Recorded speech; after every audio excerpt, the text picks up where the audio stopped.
Well, Michael, Crocodile Man, it's 7:38 in the morning here, my time, and like I said, I am primed for a rant, my sir. You'll note that I will walk all around as I rant because I have a smidge of ADD, and just being honest, I also think it's a bit pretentious to film yourself. I mean, I know this is 2011 and that we're essentially having a digital conversation, but, there still is the fourth wall aspect of realizing that I'm just holding a piece of plastic and metal up to my face and saying words to it in the hopes that some other dude is going to watch it and listen to it and then respond to it in turn. All kind of crazy if you think about it. Anyway, getting off subject, let my ADD get the better of me. Dizzy from that spin there. You didn't understand my point. My point was that the simple citing of the fact that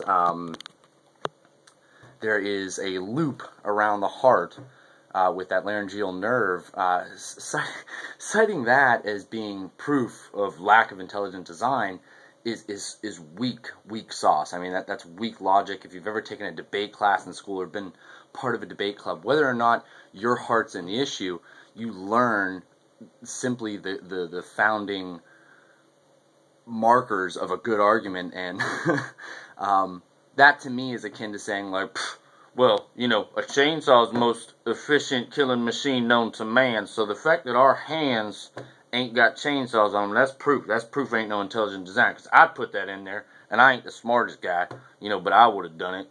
Like, there's millions and millions of adaptations going on in the world right now. There's more than one way to skin a cat, as an old phrase says, and it doesn't always have to be one thing. Humans are not better adapted than sharks, and vice versa. They're differently adapted. There's a myriad of places that everything could go. But yeah, I thought that the Ghost in the Shell thing had summed it up pretty succinctly. It essentially states that, if you over-specialize, i.e. send your nerve straight from the... I'm probably not even pointing at my face now. Sorry, I don't do this rant thing very often. I'm going to start, though.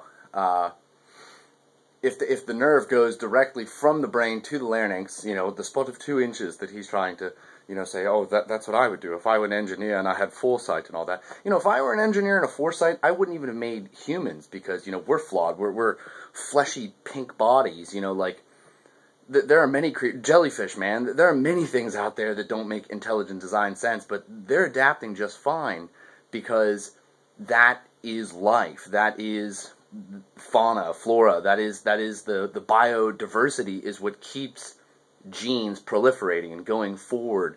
It might seem dumb or silly to you that an echidna lays eggs and monotremes are extinct, and there's all these things that we in our individualized mindsets can deem not good or unintelligent, but it doesn't mean that taken from a different angle or a different perspective or perhaps a wider perspective that their attributes won't be viewed as advantageous. And that to me, I can definitely agree that the loop around the heart seems unnecessary, but I also know that I've never built a giraffe from the ground up in my head before, and that, maybe there's some point to it, maybe there's some point that we just don't know yet, and I think it awfully cocky of Mr. Dawkins to just immediately cite that, well, that's proof. Well, obviously, if that loops around, then that means God's dumb. If there is a God, he's dumb. Like, I find that a bit pretentious and a bit forward, and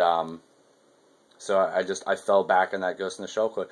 If you over-specialize, you breed in weakness. It's slow death. You have to have chaos. You have to have random things. You have to have things that seem like they might not work, or that they won't work, or that even they can't work, because that is the process of, and I'm sure Mr. Dawkins knows this very intimately, of evolution. Like, there's a species, it's kicking along, a random mutation happens, and through some sort of combination of external stimuli and natural selection, it's deemed worthy of the gene pool, and, those that express it the most continue to breed, and that's how it gets in there.